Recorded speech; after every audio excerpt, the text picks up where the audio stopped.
ਹਾਂਜੀ ਰੇਡੀਓ ਚੁੰਮਦਾ ਦਿਲਾਂ ਦੇ ਅਸਮਾਨ, ਹਾਂਜੀ ਰੇਡੀਓ ਹੋ ਮਾਣ ਪਹਿਚਾਣ ਸਾਡੀ ਸ਼ਾਨ, ਹਾਂਜੀ ਰੇਡੀਓ ਹਾਂਜੀ ਹਾਂਜੀ ਓਏ ਹਾਂਜੀ ਹਾਂਜੀ ਹਾਂਜੀ ਹਾਂਜੀ ਓਏ ਹਾਂਜੀ ਹਾਂਜੀ ਓਏ ਕਾਰਾਂ ਦੇ ਟਰੱਕਾਂ ਵਿੱਚ ਰੇਡੀਓ ਹਾਂਜੀ 1674 ਆਸ ਕਰਦੇ ਹਾਂ ਦਿਨ ਤੁਹਾਡਾ ਵਧੀਆ ਜਾ ਰਿਹਾ ਹੋਏਗਾ। ਤੇ ਦੋਸਤੋ ਅੱਜ ਦੇ ਦਿਨ ਗੱਲਬਾਤ ਆਪਾਂ ਕਰਾਂਗੇ ਆਯੁਰਵੇਦਾ ਦੇ ਉੱਤੇ। ਆਯੁਰਵੇਦਾ ਜਿਹੜਾ ਕਿ ਆਪਾਂ ਭਾਰਤ ਤੋਂ ਨਾਲ ਲੈ ਕੇ ਆਏ ਹਾਂ।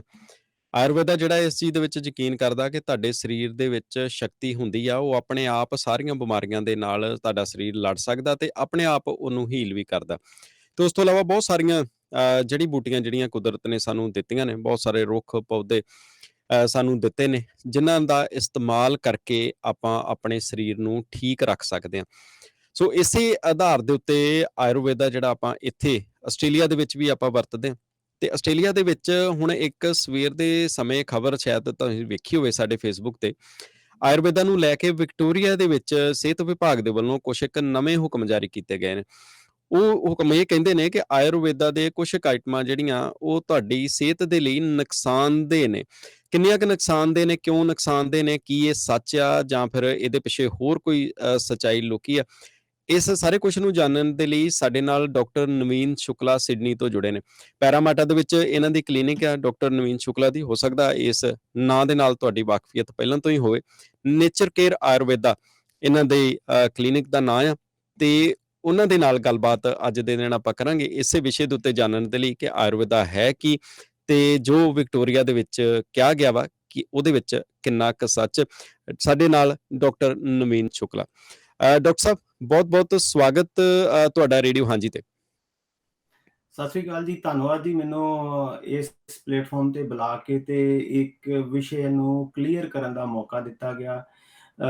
ਅਸੀਂ ਇਸੇ ਮੁੱਦੇ ਤੇ ਹੈਲਥ ਵਿਕਟੋਰੀਆ ਦੇ ਨਾਲ ਪਿਛਲੇ 4-5 ਮਹੀਨਿਆਂ ਤੋਂ ਲਗਾਤਾਰ ਚਰਚਾ ਕਰਦੇ ਆ ਰਹੇ ਹਾਂ ਤੇ ਇਹ ਇੱਕ ਇਹੋ ਜਿਹੀ ਵਿਸ਼ਾ ਹੈ ਕਿ ਜਿਹਦੇ ਵਿੱਚ ਹੈਲਥ ਵਿਕਟੋਰੀਆ ਨੇ ਖੁਦ ਅਪਰੋਚ ਕੀਤਾ ਸੀ, ਕਿਉਂਕਿ ਉਹਨਾਂ ਨੇ ਵੀ ਆਇਡੈਂਟੀਫਾਈ ਕੀਤਾ ਕਿ ਬਹੁਤ ਸਾਰੇ ਲੋਕ ਆਯੁਰਵੈਦਿਕ ਦਵਾਈਆਂ ਬਿਨਾਂ ਕਿਸੇ ਪ੍ਰਿਸਕ੍ਰਿਪਸ਼ਨ ਤੋਂ ਆਪੇ ਲੈਂਦੇ ਨੇ ਤੇ ਉਹਦੇ ਨਾਲ ਉਹਨਾਂ ਨੂੰ ਨੁਕਸਾਨ ਹੋ ਰਿਹਾ।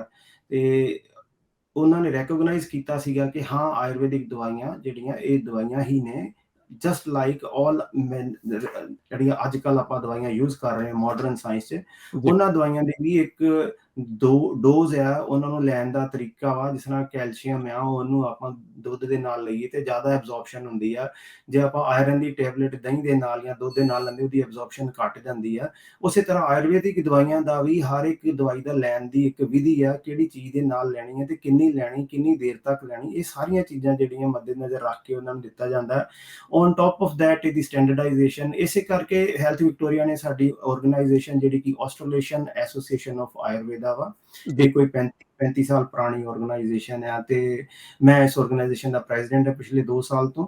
ਤੇ ਆਪਾਂ ਨੇ ਉਹਨਾਂ ਨੇ ਜਦੋਂ ਕੰਟੈਕਟ ਕੀਤਾ ਤੇ ਹੈਲਥ ਵਿਕਟੋਰੀਆ ਦੇ ਮੇਨ ਕੁਐਸਚਨ ਇਹੋ ਹੀ ਸੀਗੇ ਕਿ ਆਯੁਰਵੇਦਾ ਕੀ ਹੈ, ਆਯੁਰਵੇਦਾ ਆਸਟ੍ਰੇਲੀਆ 'ਚ ਕਿੰਨਾ ਕੁ ਯੂਜ਼ ਕੀਤਾ ਜਾਂਦਾ, ਤੁਸੀਂ ਕਿੰਨੇ ਕੁ ਪ੍ਰੈਕਟੀਸ਼ਨਰ ਦੇ, ਇੰਡੀਆ 'ਚ ਆਯੁਰਵੇਦਾ ਕੀ ਹੈ। ਉਹ ਪੂਰੇ ਬਹੁਤ ਇੱਕ ਘੰਟੇ ਦੀ ਪੂਰੀ ਮੀਟਿੰਗ ਹੋਈ ਸੀ, ਸਾਡੀ ਸਾਰੀ ਟੀਮ ਬੈਠੀ ਸੀ ਉਸ ਮੀਟਿੰਗ ਦੇ ਵਿੱਚ ਤੇ ਪੂਰੀ ਤਰ੍ਹਾਂ ਐਕਸਪਲੇਨੇਸ਼ਨ ਦਿੱਤੀ ਗਈ ਸੀ ਕਿ ਇੰਡੀਆ 'ਚ ਕਿੰਨੇ ਡਾਕਟਰ ਨੇ, ਕਿੰਝ ਯੂਜ਼ ਹੁੰਦਾ ਆਯੁਰਵੇਦਾ, ਕਿਸ ਤਰ੍ਹਾਂ ਆਯੁਰਵੇਦਾ ਲੋਕਾਂ ਦੇ ਘਰਾਂ 'ਚ ਰਚਿਆ ਹੋਇਆ ਵਾ। ਇੱਕ ਤਰ੍ਹਾਂ ਦਾ ਲੋਕੀ ਬਿਨਾਂ ਡਾਕਟਰ ਦੀ ਐਡਵਾਈਸ ਤੋਂ ਵੀ ਕਈ ਵਾਰੀ ਸ਼ੁਰੂ ਕਰ ਦਿੰਦੇ ਨੇ, ਬਟ ਹੁਣ ਟਾਈਮ ਚੇਂਜ ਹੋ ਗਿਆ। ਸਾਨੂੰ ਮਾਡਰਨ ਟੈਕਨੋਲੋਜੀ ਦੀ, ਮਾਡਰਨ ਸਾਇੰਸ ਦੀ ਰਿਸਪੈਕਟ ਕਰਨੀ ਚਾਹੀਦੀ ਹੈ। ਜੇ ਸਾਡੇ ਕੋਲ ਉਹ ਸਾਰੇ ਦੇ ਸਾਰੇ ਟੂਲਸ ਹੈਗੇ ਨੇ ਜਿਸ 'ਚ ਸਾਨੂੰ ਪਤਾ ਲੱਗਦਾ ਹੈ ਕਿ ਕਿਹੜੀ ਮੈਡੀਸਨ ਕਿਸ ਤਰ੍ਹਾਂ ਵਾ, ਕਿਦੋਂ ਕਿੰਨੀ ਖਾਣੀ ਹੈ, ਤੇ ਕਿਉਂ ਨਹੀਂ ਆਪਾਂ ਉਹਨਾਂ ਨੂੰ ਯੂਜ਼ ਕਰਦੇ। ਤੇ ਇਸ ਕਰਕੇ ਇਹ ਸਾਰੀ ਕਮਿਊਨੀਕੇਸ਼ਨ ਜਿਹੜੀ ਹੈ ਹੈਲਥ ਵਿਕਟੋਰੀਆ ਦੇ ਨਾਲ ਹੋਈ। ਉਹਨਾਂ ਦੀ ਟੀਮ ਬੈਠੀ, ਅਸੀਂ ਵੀ ਬੈਠੇ, ਜਿਸ 'ਚ ਸਾਡੇ ਵਾਈਸ ਪ੍ਰੈਜ਼ੀਡੈਂਟ। ਫਿਰ ਕਾਫੀ ਚਰਚਾ ਤੋਂ ਬਾਅਦ ਉਹਨਾਂ ਨੂੰ ਜ਼ਰੂਰਤ ਪਈ ਕਿ ਕੋਈ ਇੱਕ ਡੈਡੀਕੇਟਿਡ ਬੰਦਾ ਮਿਲੇ, ਜਿਹੜਾ ਬੰਦਾ ਵਿਕਟੋਰੀਆ ਤੋਂ ਹੋਵੇ।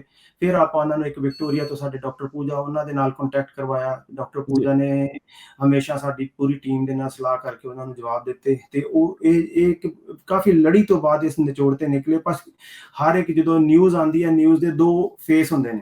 ਇੱਕ ਫੇਸ ਆਪਾਂ ਉਹਨੂੰ ਪੋਜ਼ਿਟਿਵਿਟੀ ਨਾਲ ਲੈ ਲੈਂਦੇ, ਇੱਕ ਨੈਗੇਟਿਵਿਟੀ ਨਾਲ। ਬਟ ਮੈਂ ਕਹਾਂਗਾ ਕਿ ਪੋਜ਼ਿਟਿਵਿਟੀ ਦੇ ਨਾਲ ਆ ਕਿ ਸਮ ਹਾਊ ਅਵੇਅਰਨੈਸ ਪਲੱਸ ਉਹਨੂੰ ਕਿਸ ਤਰ੍ਹਾਂ ਯੂਜ਼ ਕਰਨਾ, ਇਹ ਸਾਰੀ ਇਨਫੋਰਮੇਸ਼ਨ ਉਸ ਖਬਰ ਤੋਂ ਬਾਅਦ ਹੀ ਤੁਸੀਂ ਸਾਡੇ ਤੱਕ ਪਹੁੰਚੇ। ਤੇ ਹੋਰ ਵੀ ਕਈ ਲੋਕਾਂ ਦੇ ਫੋਨ ਆ ਰਹੇ ਨੇ, ਤੇ ਇਹਨਾਂ ਕਲੈਰੀਫਿਕੇਸ਼ਨਸ ਹੋਏਗੀ, ਲੋਕਾਂ ਨੂੰ ਆਈਡੀਆ ਮਿਲੇਗਾ ਕਲੈਰੀਫਿਕੇਸ਼ਨ ਤੋਂ ਬਾਅਦ ਕਿਹੜੀ ਚੀਜ਼ ਆਪਾਂ ਵਰਤ ਸਕਦੇ, ਕਿਹੜੀ ਨਹੀਂ ਵਰਤ ਸਕਦੇ। ਤੇ ਉਹ ਤੁਹਾਡਾ ਬਹੁਤ ਬਹੁਤ ਧੰਨਵਾਦ ਸਾਡੇ ਤੱਕ ਪਹੁੰਚਣ ਲਈ। ਜੀ, ਬਹੁਤ ਸ਼ੁਕਰੀਆ ਡਾਕਟਰ ਸਾਹਿਬ ਤੁਹਾਡਾ, ਤੁਸੀਂ ਸਮਾਂ ਦਿੱਤਾ। ਸੋ ਆਯੁਰਵੇਦਾ ਜਿੱਦਾਂ ਮੈਂ ਕਹਿ ਹੀ ਰਿਹਾ ਹਾਂ, ਬਹੁਤ ਸਾਰੇ ਲੋਕਾਂ ਦਾ ਵਿਸ਼ਵਾਸ ਹੈ, ਈਵਨ ਆਪਾਂ ਰੇਡੀਓ ਦੇ ਉੱਤੇ ਵੀ ਲਗਾਤਾਰ ਗੱਲ ਕਰਦੇ ਰਹਿੰਦੇ ਹਾਂ ਕਿ ਹਮੇਸ਼ਾ ਆਪਾਂ ਸਾਰੀਆਂ ਦੀਆਂ ਸਾਰੀਆਂ ਬਿਮਾਰੀਆਂ, ਚਲੋ ਇੱਕ ਹੱਦ ਤੋਂ ਜਦੋਂ ਟੱਪਦਾ ਵਾ ਤੇ ਐਲੋਪੈਥੀ ਦਾ ਇੱਕ ਆਪਣਾ ਇੱਕ ਰੁਤਬਾ ਹੈ, ਪਰ ਆਯੁਰਵੇਦ ਨੂੰ ਅਪਣਾਓ ਤੁਸੀਂ। ਖਾਸ ਤੌਰ ਦੇ ਉੱਤੇ ਜਦੋਂ ਕਰੋਨਾ ਆਇਆ ਤੇ ਆਯੁਰਵੇਦ ਦਾ ਹੋਰ ਵੀ ਰੁਝਾਨ ਲੋਕਾਂ ਦੇ ਵਿੱਚ ਵਧਿਆ। ਜਿੱਥੋਂ ਤੱਕ ਮੈਨੂੰ ਪਤਾ, ਬਹੁਤ ਸਾਰੇ ਲੋਕਾਂ ਨੇ ਇਹਦੇ ਸੰਬੰਧੀ ਹੋਰ ਪੜ੍ਹਿਆ ਵੀ, ਪੜ੍ਹਾਈ ਵੀ ਕੀਤੀ ਤੇ ਆਪਣੇ ਆਪ ਨੂੰ ਐਜੂਕੇਟ ਕੀਤਾ, ਆਪਣੇ ਪਰਿਵਾਰਾਂ ਨੂੰ ਇਸ ਪਾਸੇ ਲਾਇਆ। ਸੋ ਇਹੋ ਜਿਹਾ ਕੀ ਹੋ ਗਿਆ, ਕੀ ਭੁਲੇਖਾ ਪੈ ਗਿਆ ਡਿਪਾਰਟਮੈਂਟ ਨੂੰ? ਸੋ ਜਿਹੜੀ ਤੁਸੀਂ ਡਿਮਾਂਡ ਕੀਤੀ ਸੀ ਉਹ ਤਾਂ ਬਿਲਕੁਲ ਸਰਲ ਹੀ, ਬਿਲਕੁਲ ਸਿੰਪਲ ਹੀ, ਕਿ ਇਹ ਐਵੇਂ ਲੋਕੀ ਜਿਹੜਾ ਗਰੋਸਰੀ ਸਟੋਰਸ ਤੋਂ ਲੈ ਕੇ ਨੌਲੇਜ ਤੋਂ ਬਿਨਾਂ ਨਾ ਖਾਈ ਜਾਣ। ਸੋ ਉਹਨੂੰ ਇੱਕ ਰੂਲ ਰੈਗੂਲੇਸ਼ਨ, ਇੱਕ ਜਿਹੜਾ ਪ੍ਰੋਪਰ ਇੱਕ ਚੈਨਲ ਦੇ ਵਿੱਚ ਬੰਨ੍ਹ ਦਿੱਤਾ ਜਾਵੇ। ਇਹੋ ਜਿਹਾ ਜੀ ਕੀ ਭੁਲੇਖਾ ਪੈ ਗਿਆ ਡਿਪਾਰਟਮੈਂਟ? ਨਹੀਂ, ਉਹ ਡਿਪਾਰਟਮੈਂਟ ਨੂੰ ਭੁਲੇਖਾ ਨਹੀਂ ਪਿਆ। ਡਿਪਾਰਟਮੈਂਟ ਨੇ ਕਲੀਅਰ ਕੀਤਾ ਕਿ ਕਿਉਂਕਿ ਡਿਪਾਰਟਮੈਂਟ ਕੋਲ ਫੈਕਟ ਸੀਗੇ ਕਿ ਬਹੁਤ ਸਾਰੇ ਪੇਸ਼ੈਂਟ ਜਿਹੜੇ ਹਸਪੀਟਲ 'ਚ ਜਾ ਰਹੇ ਨੇ, ਜੀ ਜਦੋਂ ਉਹ ਜਾਂਦੇ ਨੇ ਹਸਪੀਟਲ 'ਚ ਤੇ ਉਹਨਾਂ ਦੀ ਜਦੋਂ ਹਿਸਟਰੀ ਲਿੱਤੀ ਜਾਂਦੀ ਹੈ ਕਿ ਪੇਸ਼ੈਂਟ ਦੱਸਦਾ ਕਿ ਮੈਂ ਆਯੁਰਵੈਦਿਕ ਮੈਡੀਸਨ ਲੈ ਰਿਹਾ, ਤੇ ਉਹ ਇਹ ਨਹੀਂ ਦੱਸਦਾ ਕਿ ਆਯੁਰਵੈਦਿਕ ਮੈਡੀਸਨ ਕਿਸੇ ਦੀ ਐਡਵਾਈਸ ਨਾਲ ਲੈ ਰਿਹਾ ਕਿ ਨਹੀਂ ਲੈ ਰਿਹਾ, ਆਯੁਰਵੈਦਿਕ ਮੈਡੀਸਨ ਕਿੱਥੋਂ ਲੈ ਰਿਹਾ, ਕਿਹੜੀ ਮੈਡੀਸਨ ਲੈ ਰਿਹਾ, ਉਹ ਫਾਈਲ 'ਚ ਕਿਤੇ ਨਹੀਂ ਲਿਖਿਆ ਜਾਂਦਾ। ਇਹੋ ਲਿਖਿਆ ਜਾਂਦਾ ਕਿ ਆਯੁਰਵੈਦਿਕ ਮੈਡੀਸਨ ਲੈ ਰਿਹਾ। ਹੁਣ ਆਪਾਂ ਜਿਹੜਾ ਹੈਲਥ ਵਿਕਟੋਰੀਆ ਨੂੰ ਇਹੋ ਸਮਝਾਉਣ ਦੀ ਕੋਸ਼ਿਸ਼ ਕੀਤੀ ਸੀ ਕਿ 90% ਆਫ ਦੀ ਜਿਹੜੇ ਕੇਸਿਸ ਜਾਂ 99% ਕੇਸਿਸ ਮੋਸਟਲੀ ਉਹੀ ਹੋਣਗੇ ਉਹ ਜਿਨ੍ਹਾਂ ਨੇ ਅਨਆਥੋਰਾਈਜ਼ਡ ਕਿਸੇ ਵੀ ਆਸਟ੍ਰੇਲੀਅਨ ਆਯੁਰਵੈਦਿਕ ਪ੍ਰੈਕਟੀਸ਼ਨਰ ਕੋਲ ਪੁੱਛੇ ਬਿਨਾ ਦਵਾਈ ਲਿੱਤੀ। ਹੁਣ ਲੋਕੀ ਕਹਿ ਦਿੰਦੇ ਨੇ ਕਈ ਵਾਰ ਕਿ ਆਪਾਂ ਇੰਡੀਆ ਤੋਂ ਆਯੁਰਵੈਦਿਕ ਡਾਕਟਰ ਕੋ, ਇੰਡੀਆ ਤੋਂ ਬੜਾ ਰਿਨਾਊਂਡ ਆਯੁਰਵੈਦਿਕ ਡਾਕਟਰ, ਉਹਦੇ ਕੋਲੋਂ ਮੈਡੀਸਨ ਲਿੱਤੀ। ਇਹਦੇ ਵਿੱਚ ਪ੍ਰੋਬਲਮ ਇਹ ਆ ਕਿ ਹੈਲਥ ਆਸਟ੍ਰੇਲੀਆ ਤੇ ਹੈਲਥ ਇੰਡੀਆ ਦੇ ਜਿਹੜੇ ਪੈਰਾਮੀਟਰਸ ਡਿਫਰੈਂਟ ਨੇ। ਜਿਓਗ੍ਰਾਫੀਕਲ ਰੀਜ਼ਨ ਨਾਲ ਐਬਜ਼ੌਰਪਸ਼ਨ ਡਿਫਰੈਂਟ ਵੇ ਨਾਲ ਹੁੰਦੀ ਹੈ ਇੱਥੇ। ਉਹਦੇ ਨਾਲ ਕੀ ਆ ਕਿ ਇੱਥੇ ਲੈਡ ਦੀ ਜਿਹੜਾ ਲੈਵਲ ਦਵਾਈ ਦੇ ਵਿੱਚ ਅਲੱਗ ਪ੍ਰਿਸਕ੍ਰਾਈਬ ਕੀਤਾ ਗਿਆ ਹੈਲਥ ਆਸਟ੍ਰੇਲੀਆ ਵੱਲੋਂ, ਤੇ ਇੰਡੀਆ ਵਿੱਚ ਅਲੱਗ ਆ। ਜਿਹੜੀਆਂ ਦਵਾਈਆਂ ਆਸਟ੍ਰੇਲੀਆ 'ਚ ਬਣਦੀਆਂ, ਆਸਟ੍ਰੇਲੀਅਨ ਅਥਾਰਟੀ ਜਿਹੜੀ ਕਿ TGA ਥੈਰੇਪਿਊਟਿਕ ਗੁੱਡ ਆਸਟ੍ਰੇਲੀਆ ਤੋਂ ਅਪਰੂਵ ਆ, ਜਿਹੜੀਆਂ ਉਹਨਾਂ ਵਿੱਚ ਰਜਿਸਟਰ ਆ ਦਵਾਈਆਂ ਹਰਬਸ, ਉਹਨਾਂ ਦਵਾਈਆਂ ਨੂੰ ਯੂਜ਼ ਕਰਕੇ ਤੇ ਆਸਟ੍ਰੇਲੀਅਨ ਸਟੈਂਡਰਡ ਦੇ ਨਾਲ ਉਹਨਾਂ ਦੀ ਸਾਰੀਆਂ ਟੈਸਟਿੰਗ ਜਿਹੜੇ ਆ, ਜਿਹਨਾਂ ਕਿ TGA ਦੀ ਜਿਹੜੀ ਟੈਸਟਿੰਗ ਅਥਾਰਟੀ ਆ FDA ਤੋਂ ਵੀ ਜ਼ਿਆਦਾ ਅੱਛੀ ਮੰਨੀ ਜਾ ਰਹੀ ਹੈ ਅੱਜ ਦੀ ਡੇਟ 'ਚ। ਤੇ ਜੀ ਤੁਸੀਂ ਉੱਥੋਂ ਹਿਸਾਬ ਲਗਾ ਲਓ ਕਿ ਕਿੰਨੇ ਅੱਛੇ ਸਟੈਂਡਰਡ ਤੇ ਦਵਾਈਆਂ ਬਣਦੀਆਂ ਹੋਣਗੀਆਂ। ਉਹ ਬਸ ਇਹ ਕਲੈਰੀਫਿਕੇਸ਼ਨ ਕੀਤੀ ਗਈ ਹੈ ਕਿ ਤੁਸੀਂ ਗਰੋਸਰੀ ਸਟੋਰ ਤੇ ਜਿਹੜੀਆਂ ਦਵਾਈਆਂ ਪਈਆਂ, ਕਿਉਂਕਿ ਗਰੋਸਰੀ ਸਟੋਰ ਤੇ ਜਿਹੜੀਆਂ ਦਵਾਈਆਂ ਪਈਆਂ ਉਹ ਲੀਗਲੀ ਇੰਪੋਰਟ ਨਹੀਂ ਹੋਈਆਂ, ਉਹਨਾਂ ਨੂੰ ਐਜ਼ ਏ ਮੈਡੀਸਨ ਨਹੀਂ ਲਿਆਂਦਾ ਗਿਆ ਫਸਟ ਆਫ ਆਲ। ਤੇ ਨਾਲੇ ਨਾ ਹੀ ਉਹ ਜੇ ਮੈਡੀਸਨ ਡਿਕਲੇਅਰ ਕਰਕੇ ਲਿਆਂਦੀਆਂ ਜਾਣ ਤੇ ਉਹ ਕਦੀ ਵੀ ਇੱਥੇ ਸ਼ੈਲਫ ਤੇ ਨਾ ਪਹੁੰਚਣ, ਕਿਉਂਕਿ ਉਹ TGA ਦੇ ਮਾਪਦੰਡਾਂ ਦੇ ਉੱਤੇ ਪੂਰਾ ਨਹੀਂ ਉਤਰਦੀਆਂ। ਇਸ ਕਰਕੇ ਇਹ ਇੱਕ ਤਰ੍ਹਾਂ ਦੀ ਬਹੁਤ ਅੱਛੀ ਕਲੈਰੀਫਿਕੇਸ਼ਨ ਹੈ ਲੋਕਾਂ ਨੂੰ ਕਿ ਜੇ ਤੁਸੀਂ ਆਪਣੇ ਆਪ ਹੀ ਕੋਈ ਦਵਾਈ ਲਈ ਜਾਓਗੇ ਬਿਨਾਂ ਕਿਸੇ ਤੋਂ ਆਸਟ੍ਰੇਲੀਅਨ ਪ੍ਰੈਕਟੀਸ਼ਨਰ ਤੋਂ ਸਲਾਹ ਕੀਤੇ, ਤੇ ਜੀ ਇਹ ਹਾਰਮਫੁਲ ਹੋ ਸਕਦੀਆਂ। ਕਿਉਂਕਿ ਆਪਾਂ ਨੂੰ ਪਤਾ ਹੈ ਕਿ ਕੋਈ ਮੈਡੀਸਨ ਵੱਧ ਤੋਂ ਵੱਧ ਕਿੰਨੀ ਦੇਰ ਦੇ ਸਕਦੇ ਆ ਤੇ ਬਲੱਡ ਦੇ ਵਿੱਚ ਉਹਦਾ ਇਫੈਕਟ ਨਹੀਂ ਪਏਗਾ। ਪਰ ਜੀ ਐਟ ਦੀ ਸੇਮ ਟਾਈਮ ਜਿਹੜੀ ਹੈ, ਜਿਸ ਤਰ੍ਹਾਂ ਹੁਣ ਅਸ਼ਵਗੰਧਾ ਦੀ ਗੱਲ ਕਰ ਰਹੇ ਜੇ, ਅਸ਼ਵਗੰਧਾ ਬੈਨ ਨਹੀਂ ਕੀਤੀ ਗਈ, ਅਸ਼ਵਗੰਧਾ ਓਵਰ ਦਾ ਕਾਊਂਟਰ ਵੇਚਣ ਤੋਂ ਬੈਨ ਕੀਤੀ ਗਈ ਹੈ। ਜਿਹੜੇ ਕਿ ਬੰਦੇ ਬਿਨਾਂ ਕਿਸੇ ਪ੍ਰਿਸਕ੍ਰਿਪਸ਼ਨ ਤੋਂ ਲਈ ਜਾ ਰਹੇ ਸੀਗੇ, ਜੀ ਉਹ ਉਸ ਚੀਜ਼ ਨੂੰ ਬੈਨ ਕੀਤਾ ਜਾ ਰਿਹਾ ਹੈ ਕਿ ਲੋਕੀ ਥੋੜੇ ਜਿਹੇ ਮਾਪਦੰਡਾਂ ਨੂੰ ਦੇਖ ਕੇ ਪ੍ਰਿਸਕ੍ਰਿਪਸ਼ਨ ਕੋ ਲੈ ਕੇ ਫਿਰ ਕਰਨਗੇ ਤੇ ਉਹਨਾਂ ਨੂੰ ਸੇਫਟੀ, ਉਸ ਤੋਂ ਬਾਅਦ ਪ੍ਰੈਕਟੀਸ਼ਨਰ ਜਿਹੜਾ ਜਵਾਬਦੇਹ ਹੋਏਗਾ ਕਿ ਜੇ ਮੈਂ ਪਤਾ ਹੋਣ ਦੇ ਬਾਵਜੂਦ ਵੀ ਜ਼ਿਆਦਾ ਓਵਰਡੋਜ਼ ਦੇ ਰਿਹਾ। ਪਰ ਉਹਦੇ ਵਿੱਚ ਫਿਰ ਆਨਲਾਈਨ, ਕਿਉਂਕਿ ਅਸ਼ਵਗੰਧਾ ਆਪਾਂ ਦੁਕਾਨਾਂ ਤੋਂ ਤੇ ਲੈਨੇ ਆ, ਵੱਡੀ ਗਿਣਤੀ ਜਿਹੜੀ ਆ ਉਹ ਅਸ਼ਵਗੰਧਾ ਦੁਕਾਨਾਂ ਤੋਂ ਛੱਡ ਕੇ ਆਨਲਾਈਨ ਬਾਏ ਕਰਦੀ ਹੈ। ਇਹਦਾ ਮਤਲਬ ਕਿ ਆਨਲਾਈਨ ਵੀ ਫਿਰ ਬੰਦ ਹੋ ਜੂ? ਦੇਖੋ, ਇੱਕ ਬਹੁਤ ਸੈਂਸਿਟਿਵ ਤੇ ਬੜਾ ਵੱਡਾ ਵਿਸ਼ਾ ਹੈ। ਇਹਦੇ ਉੱਤੇ ਬੜੀ ਜ਼ਿਆਦਾ ਚਰਚਾ ਕੀਤੀ ਆਪਾਂ। ਆਨਲਾਈਨ ਜਿਹੜੀਆਂ ਕੰਪਨੀਆਂ, ਬਹੁਤ ਸਾਰੇ ਪੋਰਟਲ ਆ ਜਿਨ੍ਹਾਂ ਤੇ ਦਵਾਈਆਂ ਮਿਲਦੀਆਂ ਵਾ, ਆਪਾਂ ਉਹ ਪੋਰਟਲਸ ਦੇ ਬਾਰੇ ਡਿਸਕਸ਼ਨ ਕੀਤੀ ਸਾਰੀ ਉਹਨਾਂ ਨਾਲ। ਤੇ ਇਟ ਵਾਜ਼ ਉਹਨਾਂ ਦਾ ਕਹਿਣਾ ਸੀਗਾ ਕਿ ਸਟੈਪ ਬਾਏ ਸਟੈਪ ਸਾਰਾ ਕੁਝ ਹੋਏਗਾ, ਕਿਉਂਕਿ ਚਾਰੋਂ ਪਾਸਿਓਂ ਇੱਕ ਬਹੁਤ ਆਨਲਾਈਨ ਦਾ ਜਿਹੜਾ ਜਾਲ ਬਹੁਤ ਵੱਡਾ ਜਾਲ ਹੈ। ਤੇ ਜੀ ਉਮੀਦ ਕਰਦੇ ਹਾਂ ਕਿ ਜੇ ਉਹਨਾਂ ਨੇ ਇਹ ਸਟੈਪ ਚੁੱਕਿਆ ਵਾ ਹੈਲਥ ਵਿਕਟੋਰੀਆ ਨੇ, ਡੈਫੀਨੇਟਲੀ ਦੇ should have some another plans. ਤੇ ਉਹ ਚਰਚਾ ਜਿਹੜੀ ਅਮਨ ਉਹਨਾਂ ਨਾਲ ਸ਼ੁਰੂ ਕੀਤੀ ਆ ਉਹ ਬੰਦ ਨਹੀਂ ਹੋਏਗੀ, ਚਰਚਾ ਚੱਲਦੀ ਰਹੇਗੀ। ਤੇ ਆਪਾਂ ਹੁਣ ਉਮੀਦ ਹੈ ਕਿ ਨੈਕਸਟ ਈਅਰ ਦੇ ਵਿੱਚ ਜਿਹੜੀ ਫਾਈਨੈਂਸ਼ੀਅਲ ਈਅਰ ਨਵਾਂ ਸ਼ੁਰੂ ਹੋਇਆ ਇਹਦੇ ਵਿੱਚ ਆਪਾਂ ਨਵੀਂ ਕਮੇਟੀ ਬਣਾ ਕੇ it's not only limited to health Victoria, health Australia ਦੇ ਨਾਲ ਇਹਦੀ ਗੱਲਬਾਤ ਸ਼ੁਰੂ ਕਰੀਏ ਤਾਂ ਜੋ ਆਯੁਰਵੇਦਾ, ਇਹ ਨਾਲ ਆਯੁਰਵੇਦਾ ਦਾ ਵਿਕਾਸ ਹੋਏਗਾ। ਆਯੁਰਵੇਦਾ ਪਿੱਛੇ ਨਹੀਂ ਜਾਏਗਾ, ਨਾ ਹੀ ਆਯੁਰਵੈਦਿਕ ਮੈਡੀਸਨ ਪਿੱਛੇ ਜਾਣਗੀਆਂ। ਜਦੋਂ ਆਪਾਂ ਉਹਨੂੰ ਸਹੀ ਤਰੀਕੇ ਨਾਲ ਖਾਵਾਂਗੇ, ਸਹੀ ਬਣੀ ਹੋਈ ਦਵਾਈ ਖਾਵਾਂਗੇ, ਉਹਦੇ ਸਾਈਡ ਇਫੈਕਟ ਨਹੀਂ ਮਿਲਣਗੇ ਸਾਨੂੰ, ਤੇ ਕੋਈ ਸਾਨੂੰ ਇਹ ਨਹੀਂ ਕਹਿ ਸਕਦਾ ਕਿ ਆਯੁਰਵੈਦਿਕ ਮੈਡੀਸਨ ਮਾੜੀ ਹੁੰਦੀ ਹੈ। ਹੁਣ ਤੇ ਕੋਈ ਵੀ ਗੱਲ ਹੁੰਦੀ ਹੈ ਝੱਟ ਖਬਰ ਬਣ ਜਾਣੀ ਹੈ ਕਿ ਆਯੁਰਵੈਦਿਕ ਮੈਡੀਸਨ ਦੇ ਨਾਲ, ਕਿਉਂਕਿ ਉਹ ਕਲੀਅਰ ਹੈ ਕਿੱਥੋਂ ਲਿੱਤੀ ਕੋਈ ਪਤਾ ਹੀ ਨਹੀਂ, ਸਟੈਂਡਰਡ ਹੀ ਨਹੀਂ ਆ। ਮੇਰੇ ਕੋਲ ਰੀਸੈਂਟ ਐਗਜ਼ਾਮਪਲ ਹੈ, ਮੇਰਾ ਇੱਕ ਕਲਾਇੰਟ ਸੀਗਾ, ਮੈਂ ਉਹਨੂੰ ਸਾਰੀਆਂ TGA ਤੋਂ ਅਪਰੂਵ ਦਵਾਈਆਂ ਦਿੱਤੀਆਂ, ਉਹ ਆਪਣੇ ਡਾਕਟਰ को GP को गया, GP ने कहा कोई दवाई नहीं लेनी आयुर्वेदिक। ਜਦੋਂ ਉਹਨੇ ਦਿਖਾਇਆ ਤੇ ਡਾਕਟਰ ਵਾਸ ਵੈਰੀ ਹੈਪੀ ਕਿ ਸਾਰੀਆਂ ਹੌਸਟਲ ਤੇ ਹੌਸਟਲ ਆਰ ਲੇਬਲ ਦੇ ਨਾਲ ਬਣੀਆਂ ਹੋਈਆਂ ਸੀਗੀਆਂ। ਮੈਂ ਤੁਹਾਨੂੰ ਦਿਖਾ ਦਿੰਦਾ ਹੌਸਟਲ ਲੇਬਲ ਕਿਸ ਤਰ੍ਹਾਂ ਲੱਗਾ ਹੁੰਦਾ ਜੀ, ਤਾਂ ਜੋ ਤੁਸੀਂ ਕੋਈ ਵੀ ਆਯੁਰਵੈਦਿਕ ਮੈਡੀਸਨ ਹੈ ਜਿਹੜੀ ਆਸਟ੍ਰੇਲੀਆ 'ਚ ਅਪਰੂਵ ਹੋਏਗੀ, ਉਹ ਜਿਹੜੀ ਤੁਸੀਂ ਨਿਊਜ਼ ਹੈ ਉਹਦੇ 'ਚ ਵੀ ਕਲੀਅਰਲੀ ਲਿਖਿਆ ਹੈ ਕਿ ਹੌਸਟਲ ਨੰਬਰ ਲਿਖਿਆ ਹੋਏਗਾ, ਉਹਦੀ ਜੀ, ਐਕਸਪਾਇਰੀ ਡੇਟ, ਉਹਦੇ ਸਾਰੇ ਸਭ ਕੁਝ ਪ੍ਰੋਪਰ ਲਿਖਿਆ ਹੋਏਗਾ। ਤੇ ਉਹ ਵਾਲੀ ਮੈਡੀਸਨ ਤੁਸੀਂ ਜੇ ਲੈਂਦੇ ਜੇ ਤੇ ਇਟ ਇਜ਼ ਟੋਟਲੀ ਸੇਫ। ਜੀ, ਬਹੁਤ ਸਾਰੀਆਂ ਆਸਟ੍ਰੇਲੀਅਨ ਮੇਡ ਮੈਡੀਸਨ ਹੈ। ਦੇਖੋ ਅਸ਼ਵਗੰਧਾ ਵੀ ਹੈ, ਆਸਟ੍ਰੇਲੀਅਨ ਮੇਡ ਹੈ, ਹੌਸਟਲ ਨੰਬਰ ਦੇ ਨਾਲ ਹੈ। ਤੁਸੀਂ ਇਹ ਖਰੀਦੋਗੇ ਤੇ ਤੁਹਾਨੂੰ ਕੋਈ ਪ੍ਰੋਬਲਮ ਨਹੀਂ ਹੈਗੀ, ਪਰ ਇਹ ਵੀ ਜਿਹੜੀ ਹੈ ਓਵਰ ਦਾ ਕਾਊਂਟਰ ਬੰਦ ਹੋ ਜਾਏਗੀ। ਹੁਣ ਅਸ਼ਵਗੰਧਾ ਇਹ ਜਿਹੜੀ over the counter C, but ਜਦੋਂ ਗਵਰਨਮੈਂਟ ਨੇ ਕਹਿ ਦਿੱਤਾ ਪ੍ਰਿਸਕ੍ਰਿਪਸ਼ਨ ਤੋਂ ਬਾਅਦ ਹੀ ਮਿਲੇਗੀ ਤੇ ਆਯੁਰਵੈਦਿਕ ਪ੍ਰੈਕਟੀਸ਼ਨਰ ਡੈਫੀਨੇਟਲੀ ਉਹਨੂੰ ਪ੍ਰਿਸਕ੍ਰਾਈਬ ਕਰੇਗਾ, ਜੀ। ਕਰ ਸਕੇਗਾ। ਸੋ ਇਹਦੇ ਵਿੱਚ ਡਾਕਟਰ ਸਾਹਿਬ ਜਿੱਦਾਂ ਮੰਗ ਸੀ ਤੁਹਾਡੀ ਕਿ ਜਿੱਦਾਂ ਗਰੋਸਰੀ ਸਟੋਰਸ ਤੋਂ ਅਕਸਰ ਲੋਕੀ ਲੈ ਲੈਂਦੇ ਨੇ ਜਾਂ ਆਨਲਾਈਨ ਲੈ ਲੈਂਦੇ ਨੇ। ਸੋ ਕੀ ਆਉਣ ਵਾਲੇ ਸਮੇਂ ਦੇ ਵਿੱਚ ਤੁਹਾਡੀ ਮੰਗ ਦੇ ਮੁਤਾਬਿਕ ਫਿਰ ਉਹ ਜਿੱਦਾਂ ਆਪਾਂ ਹੁਣ ਐਲੋਪੈਥੀ ਦੇ ਜਿਹੜੇ ਸਟੋਰ ਬਣੇ ਨੇ ਜਾਂ ਫਾਰਮੇਸੀਜ਼ ਨੇ, ਉੱਥੋਂ ਆਪਾਂ ਜਾ ਕੇ ਤੇ ਆਪਾਂ ਲੈਂਦੇ ਹਾਂ, ਮੈਡੀਕਲ ਸਟੋਰਸ ਤੋਂ ਆਪਾਂ ਨੂੰ ਕਈ ਚੀਜ਼ਾਂ ਮਿਲਦੀਆਂ ਨੇ, ਤੇ ਕੀ ਉੱਦਾਂ ਦੇ ਸਟੋਰ ਬਣ ਜਾਣਗੇ ਆਯੁਰਵੇਦਾ ਦੇ? ਦੇਖੋ ਉਮੀਦ ਤੇ ਇਹੋ ਹੀ ਆ, ਜੇ ਰੱਬ ਕਰੇ ਤੁਹਾਡੇ ਸਾਰਿਆਂ ਦਾ ਸਾਥ ਰਹੇ ਤੇ ਸਾਰੇ ਲੋਕ ਇਹਨੂੰ ਸਮਝਣ ਕਿ ਆਯੁਰਵੇਦਾ ਨੂੰ ਜੇ ਆਪਾਂ ਪ੍ਰੋਪਰ ਚੈਨਲ 'ਚ ਲੈ ਕੇ ਜਾਣਾ ਤੇ ਇਹੋ ਹੀ ਇੱਕ ਵਧੀਆ ਰਸਤਾ ਹੈ। ਕਿਉਂਕਿ ਜਿਹੜਾ ਬਹੁਤ ਸਾਰੀ ਦਵਾਈਆਂ ਜਿਹੜੀਆਂ ਅਜੇ ਵੀ ਬਹੁਤ ਸਾਰੀਆਂ ਜੜੀ ਬੂਟੀਆਂ ਜਿਹੜੀਆਂ ਆਪਣੀ ਆਸਟ੍ਰੇਲੀਆ ਦੀ TGA ਦੀ ਲਿਸਟ ਵਿੱਚ ਨਹੀਂ ਹੈਗੀਆਂ। ਤੋ ਜੀ, ਇਹ ਨਹੀਂ ਹੈਗਾ ਕਿ ਉਹ ਦਵਾਈ ਮਾੜੀ ਹੈ ਜਾਂ ਉਹਦੇ ਬਾਰੇ ਕੁਛ ਮਾੜਾ ਕਿਹਾ ਗਿਆ, ਇਹੋ ਜਿਹੀ ਕੋਈ ਗੱਲ ਨਹੀਂ ਹੈ। ਹਰ ਇੱਕ ਦੇਸ਼ ਨੇ ਇੱਕ ਰੂਲ ਬਣਾਏ ਨੇ, ਉਹਦੇ ਵਾਸਤੇ ਸਾਨੂੰ ਉਹਦੇ ਉੱਤੇ ਵਿੱਚ ਰਿਸਰਚ ਪੇਪਰ ਸਬਮਿਟ ਕਰਵਾਉਣੇ ਪੈਂਦੇ ਨੇ। ਜੇ ਆਪਾਂ ਉਸ ਦਵਾਈ ਨੂੰ ਇੱਥੇ ਯੂਜ਼ ਕਰਨਾ ਵਾ ਤੇ ਉਹਦਾ ਪ੍ਰੋਪਰ ਵੈਲੀਡੇਟ ਕਰਾਉਣਾ ਪੈਂਦਾ ਹੈ ਕਿ ਉਹ ਕਮੇਟੀ ਬੈਠੀ ਹੈ TGA ਦੀ ਜਿਹੜੀ ਦੇਖਦੀ ਹੈ ਕਿ ਹਾਂ ਇਹ ਹੈਲਥ ਵਾਸਤੇ ਫਾਇਦਾ ਹੈਗਾ ਵਾ, ਇਹਨੂੰ ਆਪਾਂ ਅਪਰੂਵ ਕਰ ਸਕਦੇ ਹਾਂ। ਪਰ ਉਹ ਸਾਰੇ ਕੰਮ ਵਾਸਤੇ ਸਮਾਂ ਤੇ ਪੈਸਾ ਲੱਗਦਾ ਹੈ। ਤੇ ਹੌਲੀ ਹੌਲੀ ਇੰਡੀਅਨ ਗਵਰਨਮੈਂਟ ਵੀ ਜਾਗਰੂਕ ਹੋ ਰਹੀ ਹੈ ਕਿ ਜਦੋਂ ਉਹਨਾਂ ਨੂੰ ਵੀ ਲੱਗਦਾ ਹੈ ਕਿ ਇਹਦੇ ਵਿੱਚ ਸਾਨੂੰ ਫਾਇਦਾ ਹੋਏਗਾ, ਬਿਜ਼ਨਸ ਵਧੇਗਾ, ਉਹਨਾਂ ਦਾ ਇਕੋਨੋਮੀ ਤੇ ਦੋਨਾਂ ਦੇਸ਼ਾਂ ਦੀ ਵਧਣੀ ਹੈ। ਜਦੋਂ ਇਹ ਚੀਜ਼ਾਂ ਇੰਪੋਰਟ ਹੋਣੀਆਂ ਤੇ ਕਸਟਮ ਵੀ ਜਾਣਾ, ਸਭ ਕੁਝ ਜਾਣਾ, ਤੇ ਆਟੋਮੈਟਿਕਲੀ ਹੈਲਥ ਵੀ ਨਾਲੇ ਇੰਪਰੂਵ ਹੋਣੀ ਹੈ। ਪਰ ਹਰ ਚੀਜ਼ ਨੂੰ ਸਮਾਂ ਲੱਗਦਾ ਹੈ। ਜਦੋਂ ਨਵੇਂ ਦੇਸ਼ 'ਚ ਨਵੇਂ ਰੂਲਸ ਆਉਂਦੇ ਨੇ, ਉਹਨਾਂ ਦੇ ਨਾਲ ਜੇ ਆਪਾਂ ਉਹਨਾਂ ਨੂੰ ਰੂਲਸ ਬ੍ਰੇਕ ਕਰਾਂਗੇ ਤੇ we will be in the bad book, ਤੇ ਫਿਰ ਉਹਨਾਂ ਨੂੰ ਵਾਪਸ ਲਿਆਉਣਾ ਔਖਾ ਹੈ। ਤੇ ਜੇ ਆਪਾਂ ਉਹਨੂੰ slow and study win the race ਦੇ ਤਰੀਕੇ ਨਾਲ ਚੱਲਾਂਗੇ, ਇੱਕ ਹਰਬ ਹੌਲੀ ਹੌਲੀ ਜਿਹੜੀ ਚੀਜ਼ ਦੀ ਜ਼ਰੂਰਤ ਹੈ ਉਹਨੂੰ ਆਪਾਂ ਲਿਸਟ ਵਿੱਚ ਲਿਆਈ ਜਾਵਾਂਗੇ। ਇਹਦੇ 'ਚ ਪੈਸੇ ਸਾਨੂੰ ਆਪ ਹੀ ਖਰਚਣੇ ਪੈਣੇ ਨੇ। ਹੋ ਸਕਦਾ ਹੈ ਕਿ ਆਉਣ ਵਾਲੇ ਟਾਈਮ 'ਚ ਜਿਸ ਤਰ੍ਹਾਂ ਇਹ ਨਿਊਜ਼ ਆਈ ਆ, ਉਹ ਆਪਾਂ ਇੱਕ ਇੰਡੀਅਨ ਡਾਇਸਪੋਰਾ ਤੋਂ ਆਪਾਂ ਇੱਕ ਰਿਕੁਐਸਟ ਕਰੀਏ ਕਿ ਜਿਸ ਤਰ੍ਹਾਂ ਆਪਾਂ ਆਪਣੇ ਮੰਦਿਰਾਂ ਵਾਸਤੇ, ਆਪਣੇ ਗੁਰਦੁਆਰਿਆਂ ਵਾਸਤੇ ਆਪਾਂ ਪੈਸੇ ਪੂਲ ਕਰਦੇ ਹਾਂ, ਇਹਨਾਂ ਹਰਬਸ ਨੂੰ ਵੀ ਲਿਸਟ ਕਰਾਉਣ ਵਾਸਤੇ ਥੋੜ੍ਹੀ ਸਾਡੀ ਹੈਲਪ ਕਰੋ। ਉਹ ਇੱਕ ਫੰਡ ਰੇਜ਼ ਕਰਾ ਸਕਦੇ ਹਾਂ ਤਾਂ ਜੋ ਆਪਾਂ 50-100 ਹੋਰ ਹਰਬਸ ਕਰਾ ਸਕੀਏ ਤੇ ਸਾਰੀਆਂ ਦਵਾਈਆਂ ਇੱਥੇ ਲੀਗਲੀ ਮਿਲਣ। ਜੇ ਲੈਣ ਵਾਲੇ ਨੂੰ ਵੀ ਕੋਈ ਡਰ ਨਾ ਹੋਵੇ ਤੇ ਵੇਚਣ ਵਾਲੇ ਨੂੰ ਵੀ ਕੋਈ ਡਰ ਨਾ ਹੋਵੇ। ਇਹੋ ਸਭ ਤੋਂ ਬੈਸਟ ਮੈਥਡ ਹੈ। ਗਵਰਨਮੈਂਟ ਲੈਵਲ ਤੇ ਵੀ ਆਰ ਟਰਾਈਂਗ, ਆਪਾਂ ਅਜੇ ਛੱਡਿਆ ਨਹੀਂ ਹੈ। ਆਪਾਂ ਹੈਲਥ ਆਸਟ੍ਰੇਲੀਆ ਤੋਂ ਮੰਗ ਕਰਨ ਦੀ ਕੋਸ਼ਿਸ਼ ਕਰ ਰਹੇ ਹਾਂ ਕਿ ਜਿੰਨੀ ਦੇਰ ਤੱਕ ਇੱਥੇ ਸਾਰੀਆਂ ਦਵਾਈਆਂ ਰਜਿਸਟਰਡ ਨਹੀਂ ਹੁੰਦੀਆਂ, ਐਟਲੀਸਟ ਪ੍ਰੈਕਟੀਸ਼ਨਰ ਨੂੰ ਅਲਾਉ ਕਰ ਦਿਓ ਕਿ ਇੰਡੀਆ 'ਚੋਂ ਕੁਛ ਇੱਕ ਜਿਹੜੀਆਂ ਕੰਪਨੀਜ਼ ਜਿਨ੍ਹਾਂ ਨੂੰ ਉਹ ਅਪਰੂਵ ਕਰ ਦੇਣ, ਜਿਨ੍ਹਾਂ ਦੀਆਂ ਦਵਾਈਆਂ ਆਪਾਂ ਕੁਛ ਇੱਕ ਦਵਾਈਆਂ ਯੂਜ਼ ਕਰ ਸਕੀਏ ਜਿਹੜੀਆਂ ਕਿ ਕਾਮਨਲੀ ਯੂਜ਼ ਹੋਣ ਵਾਲੀਆਂ। ਬਟ ਉਹ ਵੀ ਪ੍ਰੈਜੈਂਟੇਸ਼ਨ ਰੱਖਾਂਗੇ, ਹੌਲੀ ਹੌਲੀ ਉਹ ਪ੍ਰੈਜੈਂਟੇਸ਼ਨ ਦੇ ਵੱਲ ਵਧਾਂਗੇ ਤੇ ਅਪਰੂਵ ਹੋਏਗੀ ਨਹੀਂ ਹੋਏਗੀ ਇਹ ਬਾਅਦ ਦੀ ਗੱਲ ਹੈ। ਬਟ ਆਪਾਂ ਮੰਗ ਤੇ ਕਰਨੀ ਪੈਣੀ ਹੈ। ਇਹ ਖਬਰ ਇੱਕ ਮੇਰੇ ਹਿਸਾਬ ਨਾਲ ਆਪਾਂ ਨੂੰ ਇਹਨੂੰ ਪੋਜ਼ਿਟਿਵ ਲੈਣਾ ਚਾਹੀਦਾ। ਹਾਂ, ਜੀ, ਆਮ ਲੋਕਾਂ ਲਈ ਜਿਹੜੇ ਬੰਦੇ, ਆਮ ਬੰਦੇ ਲਈ ਬੜਾ ਸੌਖਾ ਸਿੱਧਾ ਕੇ ਗਰੋਸਰੀ ਸਟੋਰ ਤੋਂ ਲੈ ਆਇਆ ਅਵੇਲੇਬਲ, ਕਿਉਂਕਿ ਹਜੇ ਹੈਲਥ ਸਿਸਟਮ 'ਚ ਆਪਾਂ ਪੂਰੀ ਤਰ੍ਹਾਂ ਇਨਵੋਲਵ ਨਹੀਂ ਹੈਗੇ। ਮੈਡੀਕੇਅਰ ਦੀ ਕੋਈ ਰਿਬੇਟ ਨਹੀਂ ਮਿਲਦੀ ਤੇ ਲੋਕਾਂ ਨੂੰ ਸਾਡੇ ਤੱਕ ਪਹੁੰਚਣ ਲਈ ਕੰਸਲਟੇਸ਼ਨ ਦੇਣੀ ਪੈਂਦੀ ਆ, ਉਹਦੇ ਕਰਕੇ ਇੱਕ ਬੈਰੀਅਰ ਹੈਗਾ। ਬਟ ਉਹ ਬੈਰੀਅਰ ਵੀ ਤਦੇ ਟੁੱਟੇਗਾ ਜ਼ਿਆਦਾ ਤੋਂ ਜ਼ਿਆਦਾ ਲੋਕ ਸਾਡੇ ਕੋਲ ਆਉਣਗੇ ਤੇ ਆਪਾਂ ਕੰਸਲਟੇਸ਼ਨ ਆਪੇ ਫੀਸ ਘਟਾ ਦਾਂਗੇ। ਤੋ ਲੋਕਾਂ ਨੂੰ ਰਾਈਟ ਐਡਵਾਈਸ ਟਾਈਮ ਤੇ ਦੇਵਾਂਗੇ। ਡੈਫੀਨੇਟਲੀ ਇਸੇ ਤਰ੍ਹਾਂ ਹੀ ਆਪਾਂ ਆਸਟ੍ਰੇਲੀਆ 'ਚ ਆਯੁਰਵੇਦਾ ਨੂੰ ਪ੍ਰਮੋਟ ਕਰ ਸਕਦੇ ਹਾਂ।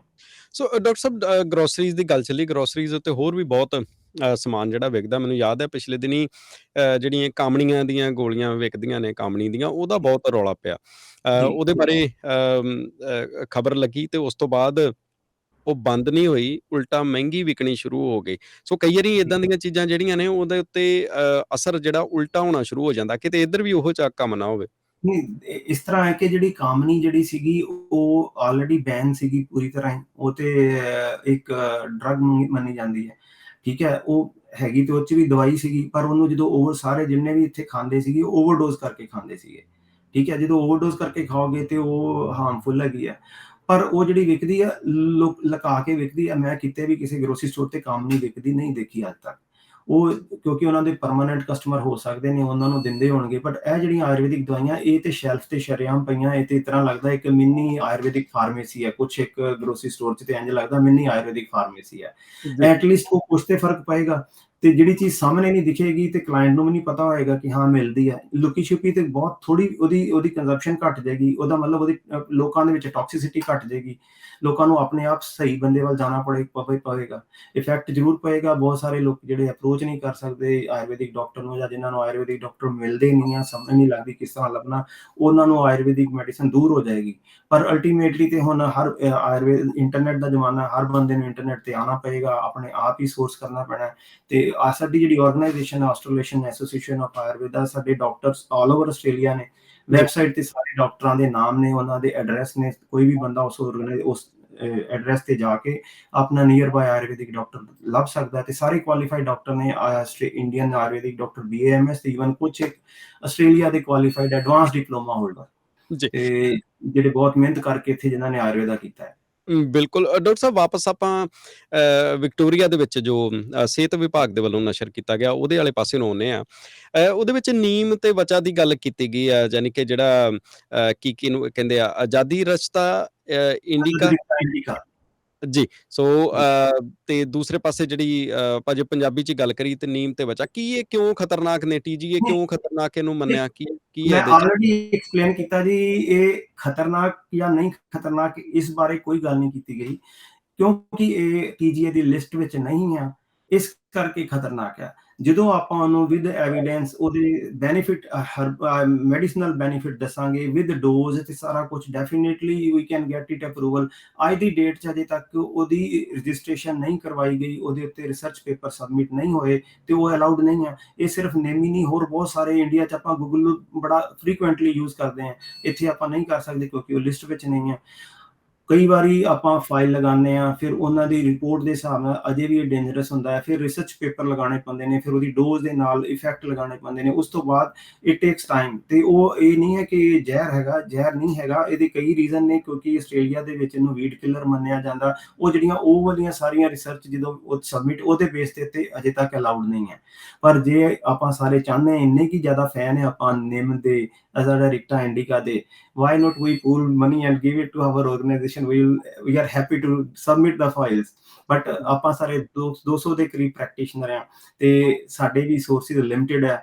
ਤੇ ਜੇ ਆਪਾਂ ਵੀ ਆਪਣਾ ਬ੍ਰੈਡ ਐਂਡ ਬਟਰ ਕਮਾਉਣ ਲਈ ਸਾਰਾ ਦਿਨ ਕੰਮ ਕਰਨਾ ਹੁੰਦਾ, ਤੇ ਜੇ ਸਾਨੂੰ ਪਬਲਿਕ ਦੀ ਸਪੋਰਟ ਮਿਲੇ ਤੇ ਕਿਉਂ ਨਹੀਂ ਆਪਾਂ ਵਿਨ ਕਰਾਂਗੇ। ਆਪਾਂ ਡੈਫੀਨੇਟਲੀ ਹਰ ਹੱਬ ਆਪਾਂ ਇੱਥੇ ਇਨਲਿਸਟ ਕਰ ਸਕਦੇ ਹਾਂ। ਇਹ 'ਚ ਆਪਾਂ ਇੰਡੀਅਨ ਗਵਰਨਮੈਂਟ ਨੂੰ ਬੈਕ ਕਰਨ ਦੀ ਲੋੜ ਨਹੀਂ। ਇੰਡੀਅਨ ਗਵਰਨਮੈਂਟ ਆਪਣੇ ਹਿਸਾਬ ਨਾਲ ਚੱਲੇਗੀ, ਉਹਨਾਂ ਨੂੰ ਫੋਰਸ ਨਹੀਂ ਕਰ ਸਕਦੇ। ਐਜ਼ ਐਨ ਆਸਟ੍ਰੇਲੀਅਨ ਆਪਾਂ ਉਹਨਾਂ ਨੂੰ ਲਾਲਚ ਦਿਖਾ ਸਕਦੇ ਹਾਂ, ਪਰ ਫੋਰਸ ਤੇ ਕੁਝ ਨਹੀਂ ਕਰ ਸਕਦੇ। ਤੇ ਉਹ ਹਰ ਕੰਟਰੀ ਦਾ ਆਪਣਾ ਸਿਸਟਮ ਹੈ, ਪਰ ਆਪਾਂ ਆਪਣੀ ਕੰਟਰੀ 'ਚ ਰਹਿ ਕੇ ਆਪਣੇ ਬੰਦਿਆਂ ਦੇ ਨਾਲ ਜੇ ਇੱਕ ਆਪਾਂ ਮੁਹਿੰਮ ਚਲਾਈਏ ਸਾਰੇ ਦੇਸ਼ ਵਾਸੀ, ਤੇ ਕਿਉਂ ਨਹੀਂ ਆਪਾਂ ਇਹਨੂੰ ਕਰ ਸਕਦੇ।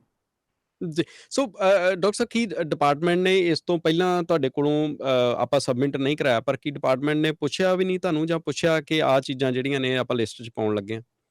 ਨਾ ਇਹ ਬਹੁਤ ਪੁਰਾਣੇ ਸ਼ੁਰੂ ਤੋਂ ਹੀ ਇਸੇ ਤਰ੍ਹਾਂ ਹੀ ਆ। ਜਦੋਂ ਦਾ TGA ਬਣਿਆ ਉਦੋਂ ਤੋਂ ਹੀ ਇਹ ਰੂਲ ਬਣਿਆ ਕਿ ਜਿਹੜੀ ਦਵਾਈ ਇੱਥੇ ਯੂਜ਼ ਹੋਣੀ ਆ ਉਹਦੇ ਵਾਸਤੇ ਲਿਸਟਿੰਗ ਹੋਣੀ ਪਊਗੀ। ਤੇ ਜੋ ਉਸ ਵੇਲੇ ਜਿਹੜੇ ਬੰਦੇ ਨੂੰ ਜਿਹੜੀ ਹਰਬ ਦੀ ਲੋੜ ਸੀ, ਆਪਾਂ ਉਸ ਬੰਦੇ ਨੇ ਉਹਦੀ ਰਿਸਰਚ ਪੇਪਰ ਕਰੀ ਗਏ। ਅੱਜ ਤੋਂ 20 ਸਾਲ ਪਹਿਲਾਂ ਚੀਜ਼ਾਂ ਸੌਖੀਆਂ ਸੀਗੀਆਂ, ਉਦੋਂ ਕੰਮ ਕਰਨੇ ਸੌਖੇ ਸੀ, ਸਬਮਿਸ਼ਨਸ ਸੌਖੀਆਂ ਸੀਗੀਆਂ। ਹੁਣ ਕਿਉਂਕਿ ਸਾਰਾ ਕੁਛ ਬਹੁਤ ਜ਼ਿਆਦਾ ਟਫ ਹੋਈ ਜਾਂਦਾ, ਫੀਸਾਂ ਇਨਕਰੀਜ਼ ਹੋ ਗਈਆਂ। ਜਦੋਂ ਫੀਸਾਂ ਵੱਧ ਗਈਆਂ, ਡਾਕਟਰ ਤੇ ਹੋਣ ਹੀ ਜ਼ਿਆਦਾ ਵਧੇ, ਇੱਥੇ ਪ੍ਰੈਕਟਿਸ ਤੇ ਹੋਣ ਹੀ ਜ਼ਿਆਦਾ ਹੋਈ, ਜਿਸ ਤਰ੍ਹਾਂ ਕੋਵਿਡ ਤੋਂ ਬਾਅਦ। ਪਰ ਹੁਣ ਇੰਨਾ ਕੁ ਜ਼ਿਆਦਾ ਟਾਈਟ ਹੈ, ਐਕਸਪੈਂਸਿਸ ਇੰਨੇ ਜ਼ਿਆਦਾ ਹੈ ਕਿ ਉਹਨੂੰ ਇੱਕਦਮ ਸਾਰੀਆਂ ਹਰਬਸ ਨੂੰ ਐਨਲਿਸਟ ਕਰਾਉਣ ਲਈ ਬਹੁਤ ਮੁਸ਼ਕਿਲ ਹੋ ਰਹੀ ਹੈ। ਪਹਿਲਾਂ ਅੱਜ ਤੋਂ 5-7-10 ਸਾਲ ਪਹਿਲਾਂ ਕਿਸੇ ਨੇ ਨਿੰਮ ਬਾਰੇ ਪੁੱਛਿਆ ਵੀ ਨਹੀਂ ਤੇ ਲੋਕੀ ਫ੍ਰੀਕੁਐਂਟਲੀ ਯੂਜ਼ ਵੀ ਕਰਦੇ ਸੀ। ਈਵਨ ਮੈਂ ਥੋੜੇ ਦਿਨ ਪਹਿਲਾਂ ਦੀ ਇੱਥੇ ਇੱਕ ਆਪਣੇ ਨੈਚੁਰੋਪੈਥ ਨੇ, ਉਹਨਾਂ ਨੂੰ ਮਿਲਣ ਗਿਆ ਸੀਗਾ। ਮੈਂ ਉਹਨਾਂ ਦੀ ਸ਼ੈਲਫ ਤੇ ਦੇਖਿਆ ਕਿ ਨੀਮ ਦੇ ਨਾ ਘੱਟੋ ਘੱਟ 50 ਬੋਟਲ ਪਈਆਂ ਨੀਮ ਆਇਲ ਦੀਆਂ ਓਰਲ ਦੇਣ ਲਈ। ਮੈਂ ਉਹਨਾਂ ਨੂੰ ਦੱਸਿਆ, ਮੈਂ ਕਿਹਾ do you know it is, ਉਹ ਆਸਟ੍ਰੇਲੀਅਨ ਸੀਗੇ, ਮੈਂ ਉਹਨਾਂ ਨੂੰ ਦੱਸਿਆ ਕਿ ਪ੍ਰੋਹਿਬਿਟਡ ਨੇ। ਕਈ ਲੋਕਾਂ ਨੂੰ ਐਜੂਕੇਸ਼ਨ ਵੀ ਨਹੀਂ ਹੈਗੀ, ਜਿੰਨੀ ਤੱਕ ਤੁਹਾਨੂੰ ਨਹੀਂ ਪਤਾ ਤੁਸੀਂ ਦਈ ਜਾਂਦੇ ਜੀ, ਤੁਹਾਨੂੰ ਨਹੀਂ ਪਤਾ ਕਿ ਤੁਸੀਂ ਕ੍ਰਾਈਮ ਕਰ ਰਹੇ ਜੀ। ਉਹਨੂੰ ਮੈਂ ਦੱਸਿਆ, ਇਮੀਡੀਏਟਲੀ ਨੈਕਸਟ ਟਾਈਮ ਗਿਆ ਉਹਨੇ ਸਾਰੀਆਂ ਚੁੱਕ ਦਿੱਤੀਆਂ ਸੀ ਉੱਥੋਂ। ਤੇ ਨੌਲੇਜ ਜਿਹੜੀ ਹੈ ਬੜੀ ਸਲੋ ਹੈ। ਮਾਫੀ ਚਾਹੁੰਦਾ ਤੁਹਾਡੀ ਗੱਲ ਟੋਕਣ ਦੇ ਲਈ। ਇਹ 2 ਤਰ੍ਹਾਂ ਦਾ ਤੇਲ ਆਉਂਦਾ, ਇੱਕ ਜਿਹੜਾ ਆਪਾਂ ਗਾਰਡਨਿੰਗ ਦੇ ਵਿੱਚ ਵੀ ਆਪਾਂ ਵਰਤਦੇ ਹਾਂ, ਉਹ ਇੱਕ ਅਲੱਗ ਤਰ੍ਹਾਂ ਦਾ ਤੇਲ ਆ। ਕੀ ਜੀ ਉਹ ਵੀ ਇਸ ਕੈਟੇਗਰੀ ਚ ਆਉਂਦਾ ਜਾਂ ਸਿਰਫ ਇਹ ਜਿਹੜਾ ਖਾਣ ਵਾਲਾ? ਦੇਖੋ, ਖਾਣ ਵਾਲਾ ਤਾਂ ਡੈਫੀਨੇਟਲੀ ਇਸ ਕੈਟੇਗਰੀ ਚ ਆਉਂਦਾ। ਦੂਸਰੇ ਬਾਰੇ ਮੈਂ ਕੋਈ ਟਿੱਪਣੀ ਨਹੀਂ ਕਰ ਸਕਦਾ ਕਿਉਂਕਿ ਉਹ ਮੈਨੂੰ ਨਹੀਂ ਪਤਾ ਕਿਸ ਤਰ੍ਹਾਂ ਕੰਟਰੋਲ ਕੀਤਾ ਜਾਂਦਾ। ਬਟ ਮੈਂ ਦੇਖਿਆ ਕਿ ਬਨਿੰਗ ਦੇ ਵਿੱਚ ਉਹ ਮੋਰ ਫ੍ਰੀਕੁਐਂਟਲੀ ਵਿਕਦਾ ਨੀਮ ਆਇਲ, ਜੀ ਤੇ ਬਟ ਉਹ ਗਾਰਡਨਿੰਗ ਵਾਸਤੇ ਯੂਜ਼ ਹੁੰਦਾ। ਐਟ ਦਾ ਸੇਮ ਟਾਈਮ ਇਹ ਨਾਲ ਇੱਥੇ ਕਿਹਾ ਜਾਂਦਾ ਕਿ ਉਹ ਵੀਡ ਕਿਲਰ ਹੈ। ਹੋ ਸਕਦਾ ਉਹਦੀ ਇੱਕ ਪਾਰਟਿਕੂਲਰ ਡੋਜ਼ ਬਾਰੇ ਦੱਸਿਆ ਗਿਆ ਹੋਏ ਕਿ ਇਸ ਡੋਜ਼ 'ਚ ਇਸ ਤਰ੍ਹਾਂ ਆਪਾਂ ਉਹਨੂੰ ਗਾਰਡਨ 'ਚ ਯੂਜ਼ ਕਰ ਸਕਦੇ ਹਾਂ। ਮੈਂ ਉਹਦੀ ਸਟੱਡੀ ਨਹੀਂ ਕੀਤੀ। ਜੀ। ਸੋ ਨਿੰਮ ਦੇ ਵਿੱਚ ਡਾਕਟਰ ਸਾਹਿਬ ਕੀ ਚੀਜ਼ ਦਾ ਧਿਆਨ ਰੱਖਣਾ ਹੁੰਦਾ ਵਾ? ਇਹ ਵੀ ਸੁਣਨ ਦੇ ਵਿੱਚ ਆਉਂਦਾ ਵਾ ਕਿ ਆਯੁਰਵੇਦ ਦੇ ਵਿੱਚ ਵੀ ਕਿ ਇਹਨੂੰ ਆਪਾਂ ਬਹੁਤ ਲੰਮਾ ਸਮਾਂ ਨਹੀਂ ਖਾਣਾ ਹੁੰਦਾ ਜਾਂ ਇੱਕ ਸੀਮਿਤ ਮਾਤਰਾ 'ਚ ਖਾਣਾ ਹੁੰਦਾ। ਉਹਦਾ ਕੀ ਰੂਲ ਆ? ਨਹੀਂ, ਉਹ ਆਯੁਰਵੇਦ ਦੇ ਵਿੱਚ ਹਰ ਇੱਕ ਦਵਾਈ ਬਾਰੇ, ਹਰ ਇੱਕ ਹਰਬ ਬਾਰੇ ਦੱਸਿਆ ਗਿਆ ਕਿ ਕਦੋਂ ਖਾਣਾ, ਕਿੰਨਾ ਖਾਣਾ, ਕਿਵੇਂ ਖਾਣਾ। ਇਹ ਇੱਕ ਇੰਡੀਵਿਜੂਅਲ ਦੇ ਉੱਤੇ ਡਿਪੈਂਡ ਕਰਦਾ। ਹਰ ਇੱਕ ਬੰਦਾ ਡਿਫਰੈਂਟ ਹੈ, ਹਰ ਇੱਕ ਬੰਦੇ ਦੀ ਪ੍ਰਕਿਰਤੀ ਡਿਫਰੈਂਟ ਹੈ। ਉਹਦੀ ਪ੍ਰਕਿਰਤੀ ਦੇ ਹਿਸਾਬ ਦੇ ਨਾਲ ਉਹਦੀ ਜਿਹੜੀ ਹੈ ਡੋਜ਼ ਜਿਹੜੀ ਆ ਉਹਦੀ ਮਕਦਾਦ ਤੈਅ ਕੀਤੀ ਜਾਂਦੀ ਹੈ। ਤੇ ਇਸ ਤਰ੍ਹਾਂ ਨਹੀਂ ਹੈ ਕਿ ਕਿਸੇ ਬੰਦੇ ਨੂੰ ਆਪਾਂ ਬਹੁਤ ਲੰਬੇ ਸਮੇਂ ਤੱਕ ਕੋਈ ਵੀ ਚੀਜ਼ ਦਈਏ ਤੇ ਉਹ ਉਹਦਾ ਨੁਕਸਾਨ ਹੀ ਕਰੇਗੀ ਕਿ ਬੋਡੀ ਉਹਦੀ ਅਡਿਕਟਿਵ ਹੋ ਜਾਏਗੀ। ਇਹ ਜੀ। ਤੇ ਡੈਫੀਨੇਟਲੀ ਹਰ ਇੱਕ ਚੀਜ਼ ਦੀ ਇੱਕ ਮਕਦਾਦ ਤੇ ਸਮਾਂ ਦਿੱਤਾ ਗਿਆ, ਕਿੰਨੀ ਦੇਰ ਤੇ ਕਿੰਨੀ ਖਾਣੀ ਹੈ। ਬਟ ਇਹ ਪਰਸਨ ਟੂ ਪਰਸਨ ਤੇ ਉਹਦੇ ਰੋਗ ਦੇ ਹਿਸਾਬ ਦੇ ਨਾਲ ਡਿਸਾਈਡ ਕੀਤਾ ਜਾਂਦਾ ਹੈ। ਸੋ ਇੱਕ ਵੈਸੇ ਵੀ ਡਾਕਟਰ ਸਾਹਿਬ ਕਿਹਾ ਜਾਂਦਾ ਨਾ ਕਿ ਤੁਹਾਡੀ ਬੋਡੀ ਦੇ ਹਿਸਾਬ ਦੇ ਨਾਲ ਕਿੱਦਾਂ ਦੀ ਤਸੀਰ ਆ, ਤੁਹਾਡੀ ਪਿੱਤ, ਵਾਤ, ਕਫ, ਕਿਹੜੀ ਚੀਜ਼ ਤੁਹਾਡੀ ਹਾਵੀ ਆ, ਕਿਹੜੀ ਤੁਹਾਡੀ ਨਹੀਂ ਆ। ਸੋ ਉਸੇ ਹਿਸਾਬ ਦੇ ਨਾਲ ਦਵਾਈ ਖਾਣੀ ਚਾਹੀਦੀ ਆ। ਸੋ ਆਪਾਂ ਜਿੱਦਾਂ ਗਰੋਸਰੀ ਸਟੋਰ ਤੋਂ ਲੈ ਕੇ ਜਾਂ ਕੋਈ YouTube ਤੋਂ ਵੀਡੀਓ ਵੇਖ ਕੇ ਜਾਂ ਕਿਤੋਂ ਸੁਣ ਕੇ ਆਪਾਂ ਜਦੋਂ ਚੀਜ਼ਾਂ ਖਾ ਲੈਂਦੇ ਆ ਤੇ ਕੀ ਉਸ ਲਿਹਾਜ਼ ਦੇ ਨਾਲ ਵੀ ਉਹ ਫਿਰ ਖਤਰਨਾਕ ਨੇ? ਦੇਖੋ, ਕੀ ਹੈ ਕਿ ਅੱਜ ਦੀ ਡੇਟ 'ਚ ਲੋਕੀ ਸਾਰੇ ਦੇ ਸਾਰੇ ਜਿਹੜੇ ਆ ਐਲੋਪੈਥੀ ਮੈਡੀਸਨ ਦੇ ਵਾਂਗ ਹੀ ਆਯੁਰਵੇਦਾ ਨੂੰ ਯੂਜ਼ ਕਰਨਾ ਚਾਹੁੰਦੇ ਨੇ। ਜਿਸ ਤਰ੍ਹਾਂ ਕਿ ਤੁਸੀਂ ਦੱਸਿਆ ਕਿ ਆਪਾਂ ਤਿੰਨਾਂ ਦੋਸ਼ਾਂ ਦੇ ਹਿਸਾਬ ਦੇ ਨਾਲ ਵਾਤ, ਪਿੱਤ, ਕਫ ਦੇ ਬੈਲੈਂਸ ਤੇ ਇੰਬੈਲੈਂਸ ਨੂੰ ਦੇਖ ਕੇ ਉਹਦੇ ਹਿਸਾਬ ਨਾਲ ਡਿਸਾਈਡ ਕਰਨਾ ਕਿਹੜੀ ਦਵਾਈ ਦੇਣੀ ਹੈ। ਤੇ ਸੇਮ ਦਵਾਈ ਅਲੱਗ-ਅਲੱਗ ਤਰੀਕੇ ਨਾਲ ਅਲੱਗ-ਅਲੱਗ ਰੋਗਾਂ ਵਿੱਚ ਵੀ ਦਿੱਤੀ ਜਾਂਦੀ ਆ। ਤੇ ਉਹ ਡੈਫੀਨੇਟਲੀ ਤੁਹਾਡਾ ਕੁਐਸਚਨ ਬਹੁਤ ਜਾਇਜ਼ ਹੈ ਕਿ ਆਪਣੇ ਆਪ ਦਵਾਈ ਕੋਈ ਵੀ ਖਾਈਏ ਤਦੇ ਤੇ ਲੋਕਾਂ ਨੂੰ ਫਰਕ ਨਹੀਂ ਪੈਂਦਾ। ਫਿਰ ਲੋਕੀ ਕਹਿੰਦੇ ਮੈਂ ਤੇ 6 ਮਹੀਨੇ ਖਾਧੀ ਹੈ, ਮੈਂ 4 ਮਹੀਨੇ ਖਾਧੀ, ਮੈਨੂੰ ਕੋਈ ਫਰਕ ਨਹੀਂ ਪਿਆ। ਐਡਵਾਈਸ ਜਿਹੜੀ ਐਕਸਪਰਟ ਦੀ ਡੈਫੀਨੇਟਲੀ ਚਾਹੀਦੀ ਹੈ। ਜੀ। ਸੋ ਆਸਟ੍ਰੇਲੀਆ ਦੇ ਵਿੱਚ ਡਾਕਟਰ ਸਾਹਿਬ ਜਿੱਦਾਂ ਪਿਛਲੇ ਦਿਨੀਂ ਮੈਂ ਤੁਹਾਡੀਆਂ ਫੋਟੋਆਂ ਵੇਖੀਆਂ। ਸਭ ਤੋਂ ਪਹਿਲਾਂ ਤਾਂ ਜਦੋਂ ਬਾਬਾ ਰਾਮਦੇਵ ਆਏ ਸੀ ਉਹਨਾਂ ਦੇ ਨਾਲ ਵੀ ਤੁਹਾਡੀਆਂ ਫੋਟੋਆਂ ਵੇਖੀਆਂ।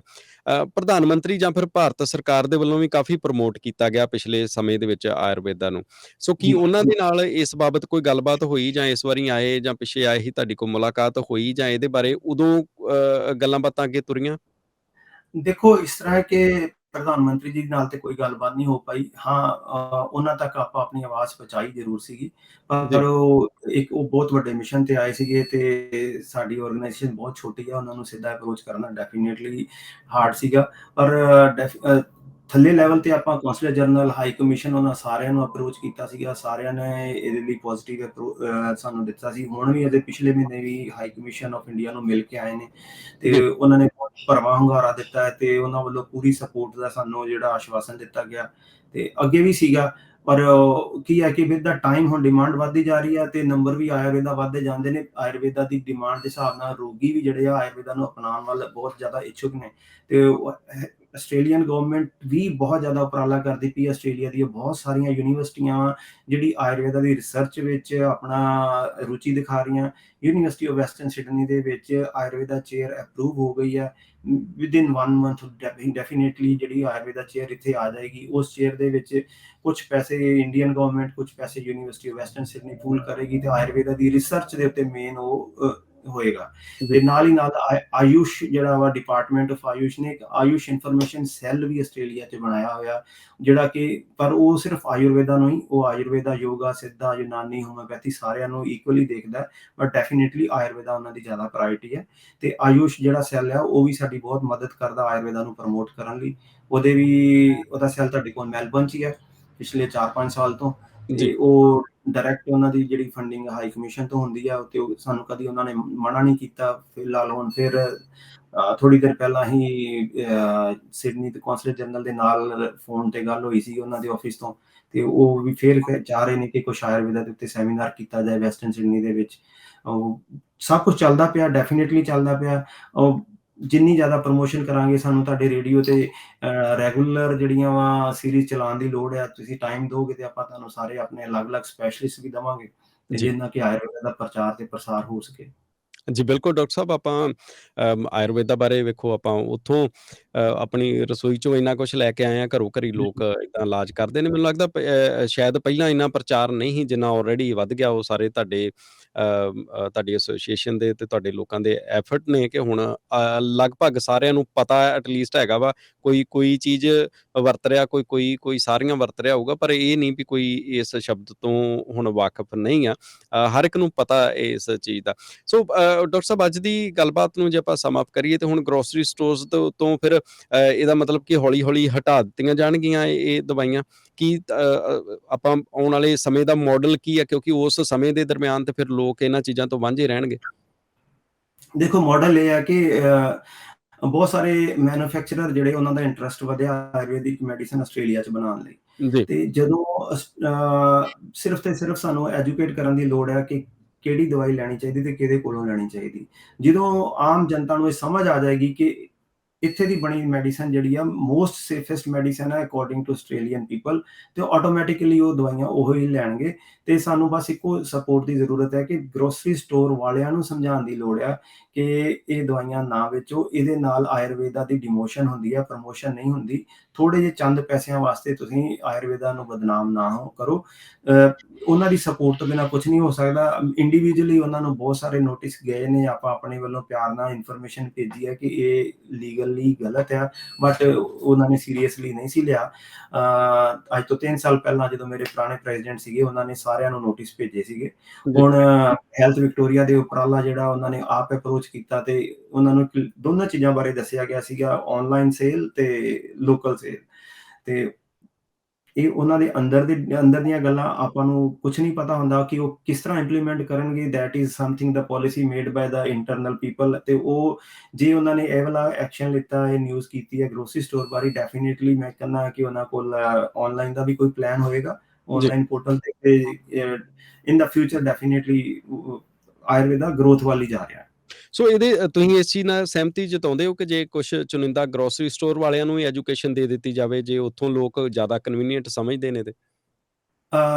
ਐਜੂਕੇਸ਼ਨ ਮਤਲਬ ਕੀ ਹੈ ਕਿ ਹਾਂ, ਉਹਨਾਂ ਕੋਲ ਆਯੁਰਵੈਦਿਕ ਮੈਡੀਸਨ ਰੱਖੀਆਂ ਜਾ ਸਕਦੀਆਂ ਵਿਦ ਪ੍ਰਿਸਕ੍ਰਿਪਸ਼ਨ, ਕਿਉਂਕਿ ਕੋਈ ਵੀ ਆਯੁਰਵੈਦਿਕ ਮੈਡੀਸਨ ਵਿਦਆਊਟ ਪ੍ਰਿਸਕ੍ਰਿਪਸ਼ਨ ਵਾਲੀ ਨਹੀਂ ਹੈਗੀ। ਬਹੁਤ ਥੋੜੀਆਂ ਹੈਗੀਆਂ। ਜਿਸ ਤਰ੍ਹਾਂ ਅਸ਼ਵਗੰਧਾ ਪਹਿਲਾਂ ਵਿਦਆਊਟ ਪ੍ਰਿਸਕ੍ਰਿਪਸ਼ਨ ਸੀ, ਉਹ ਵੀ ਹੁਣ ਪ੍ਰਿਸਕ੍ਰਿਪਸ਼ਨ ਨਾਲ ਹੋ ਜਾਣੀ ਹੈ।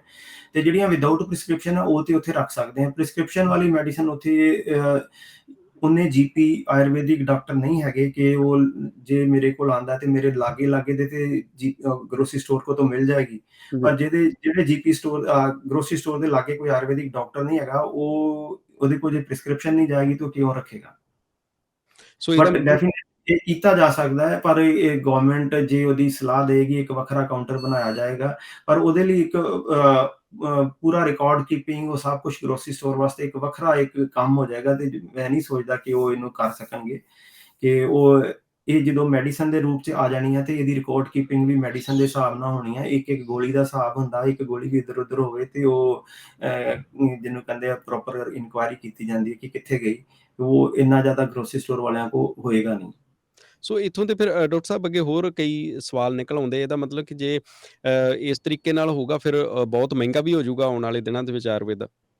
ਨਹੀਂ, ਮਹਿੰਗਾ ਤਦ ਹੋਏਗਾ ਜੇ ਥੋੜੇ ਲੋਕ ਖਰੀਦਣ ਵਾਲੇ ਹੋਣਗੇ। ਠੀਕ ਹੈ, ਤੇ ਜੇ ਇਹ ਸਾਰਾ ਕੁਝ ਡਿਮਾਂਡ ਐਂਡ ਸਪਲਾਈ ਤੇ ਆ। ਹੁਣ ਜਿਸ ਤਰ੍ਹਾਂ ਵਿਟਾਮਿਨਸ ਆ, ਅੱਜ ਤੋਂ ਪਹਿਲਾਂ ਬੜੇ ਮਹਿੰਗੇ ਵਿਕਦੇ ਸੀ। ਕੰਪੀਟੀਸ਼ਨ, ਹੋਰ ਕੰਪਨੀਆਂ ਆਉਂਦੀ ਗਈਆਂ, ਕੰਪੀਟੀਸ਼ਨ ਦੇ ਨਾਲ ਰੇਟ ਘਟਦਾ ਗਿਆ। ਜਦੋਂ ਕਿਸੇ ਬੰਦੇ ਦੀ ਜਿਹੜੀ ਹੈ ਜੇ ਕੋਈ 5000 ਬੋਟਲ ਬਣਾਉਂਦਾ ਤੇ ਸਾਲ 'ਚ ਸਿਰਫ 5000 ਬੋਟਲ ਵਿਕਣੀ ਹੈ, ਡੈਫੀਨੇਟਲੀ ਉਹਨੇ ਆਪਣੇ ਖਰਚੇ ਪਾਣੀ ਕੱਢਣੇ ਆ ਪੂਰੀ। ਪਰ ਜੇ ਉਹੀ ਉਹਦੀ 20 30 50,000 ਬੋਟਲਸ ਵਿਕਦੀਆਂ, ਡੈਫੀਨੇਟਲੀ 2-3 ਕੰਪਨੀਆਂ ਹੋਰ ਆਉਣਗੀਆਂ ਤੇ ਕੰਪੀਟੀਸ਼ਨ ਦੇ ਨਾਲ ਸਸਤਾ ਵੀ ਹੋਏਗਾ।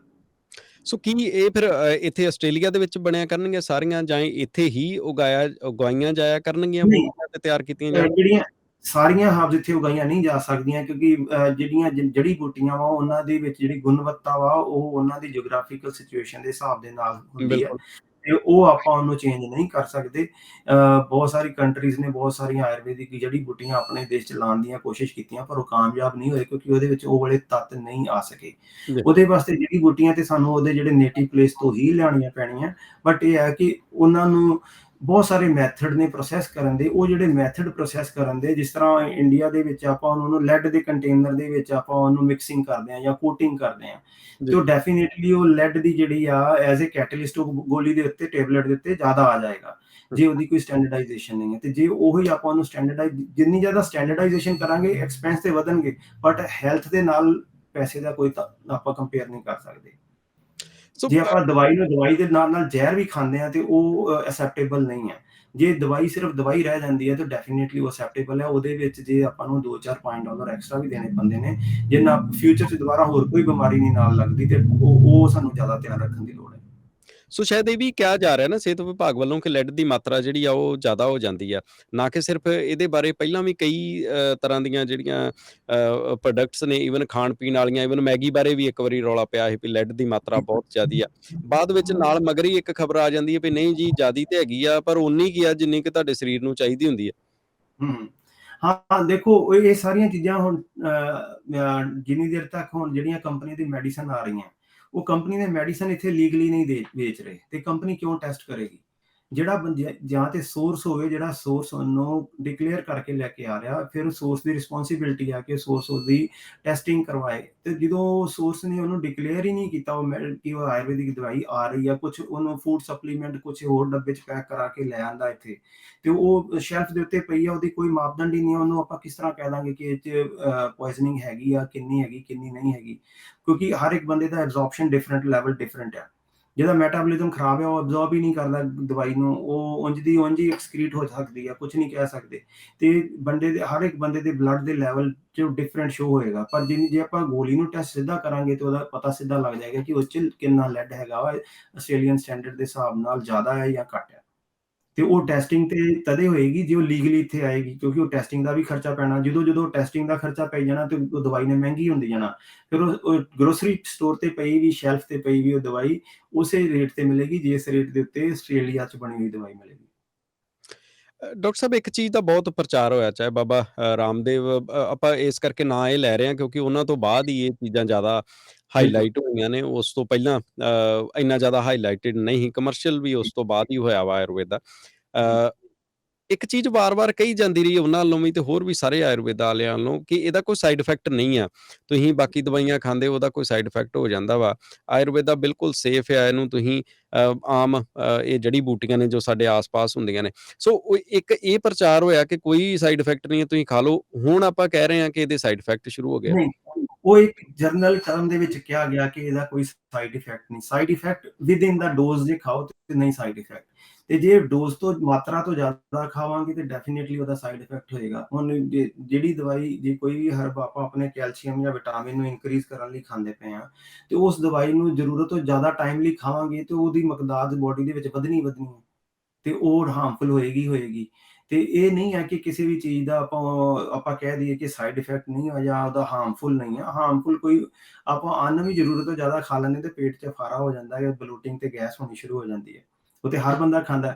ਤੇ ਇਸੇ ਤਰ੍ਹਾਂ ਹੀ ਕੋਈ ਵੀ ਜੜੀ ਬੂਟੀ ਆ ਜੇ ਉਹਦੀ ਡੋਜ਼ ਦੇ ਹਿਸਾਬ ਨਾਲ ਖਾਵਾਂਗੇ ਤੇ ਸਹੀ ਪ੍ਰਿਸਕ੍ਰਾਈਬ ਕਰਾ ਕੇ ਖਾਵਾਂਗੇ ਤੇ ਨਹੀਂ ਨੁਕਸਾਨ। ਪਰ ਜੇ ਜਿਹੜੀ ਡੋਜ਼ ਤੋਂ ਬਿਨਾਂ, ਆਯੁਰਵੇਦਾ 'ਚ ਉਹੀ ਚੀਜ਼ਾਂ ਪ੍ਰਿਸਕ੍ਰਾਈਬ ਕਰਾਂਗੇ ਜਿਹੜੀ ਚੀਜ਼ ਹਾਰਮਫੁਲ ਨਹੀਂ ਹੈਗੀ, ਤੇ ਜਿਹੜੀ ਚੀਜ਼ ਹਾਰਮਫੁਲ ਉਹਨੂੰ ਆਪਾਂ ਨੁਕਸਾਨ ਵਾਲੀ ਚੀਜ਼ ਨੂੰ ਨਹੀਂ ਕੀਤਾ ਜਾਂਦਾ ਕਦੀ ਵੀ। ਤੇ ਉਹ ਇੱਕ ਜਰਨਲ ਟਰਮ ਨਾਲ ਬੋਲਿਆ ਜਾਂਦਾ ਸੀਗਾ ਕਿ ਇਹ ਆਮ ਘਰਾਂ 'ਚ ਖਾਣ ਵਾਲੀਆਂ ਜਿਹੜੀਆਂ ਬੂਟੀਆਂ ਵਾ, ਇਹਨਾਂ ਦਾ ਨੁਕਸਾਨ ਨਹੀਂ ਮਿਲਦਾ।